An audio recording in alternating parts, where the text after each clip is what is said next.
Yeah, so this is gonna be a video of me reacting to. I've already watched this video, but this video it was pretty much spot on about how things are in America. And this YouTuber, his name is Deconstructing Narcissism. He's one of my favorite YouTubers I like to watch because he actually talks about what's going on and the issues.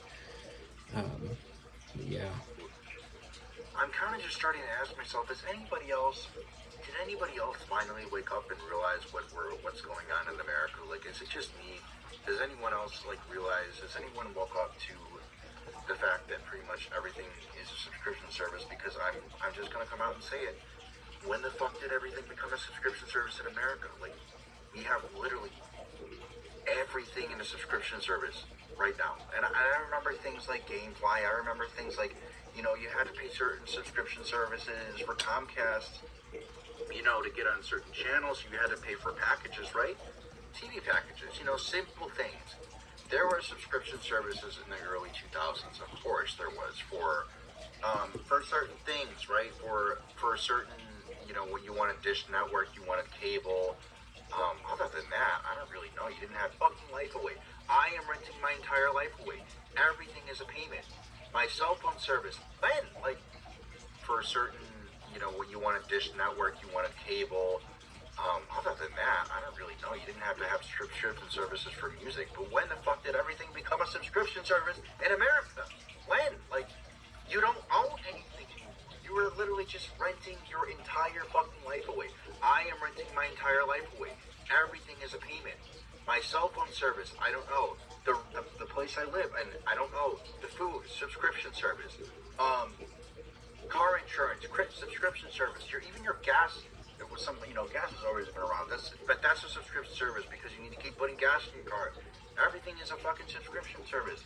All the apps that you need, you feel like you need to use, right? MyFitnessPal, anything that has to do with video editing, Midjourney, AI app, everything is a subscription service, and you need it. And there's subscription services inside subscription services, and then those subscription services have subscription services inside those subscription services.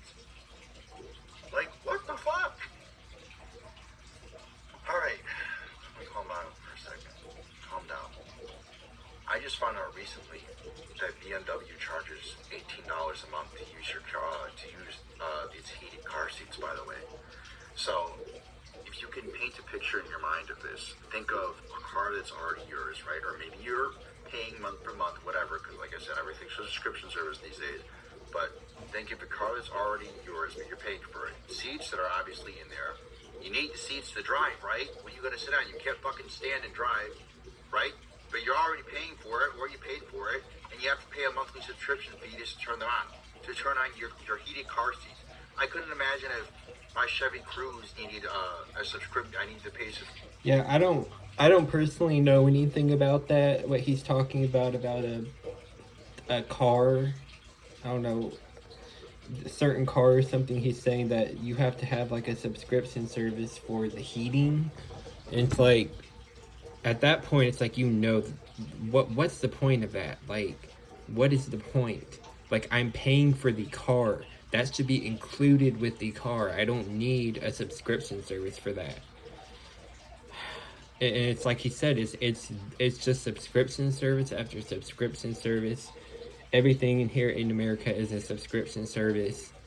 I've gotten to the point where I have pretty much canceled most of my subscriptions that I had. I had a lot more subscriptions when I was working, but now I have cut down to significantly less because I've been unemployed and I can't afford to keep paying all those subscription services. But it really is, everything is, yes. Subscription service for my Chevy Cruze to turn on the heater. That's ridiculous. Toyota apparently also tried charging people a monthly subscription service too to remote start their car. What if I had to pay a subscription service to remote start my car from my Chevy?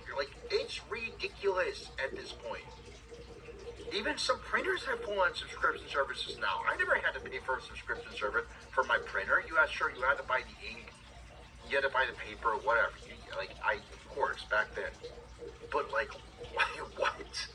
It's like every single company is trying to stick their fucking finger up your butt. feels like it. I don't know if it's just me, but it feels like it. No, it's not just him. We all see You it. literally, you got Netflix, you got Spotify, you got Disney Plus, you have fucking Hulu, you have HBO.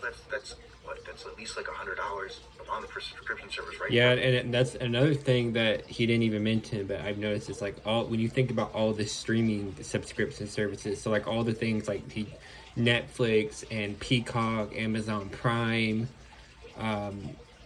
you know, any other of the stream. I mean, those are the main ones I know, but they also do it to where there were only some shows will only be on a specific platform, and that's another tactic that they use to get people to pay for that subscription service. Like, oh, you want to watch this show? You can only watch it on this platform. You know, you can't just have, you know, one. Most people would probably just like to have one platform to watch all their shows and movies on and only pay for one subscription. And you can't even do that because maybe you have this subscription, but it doesn't include a show that you might want to watch, and so on. It just goes on and on and on, and it really is ridiculous. But I'm gonna cut off the video here because it takes really long to upload longer videos, so I'm gonna cut it off here and just continue.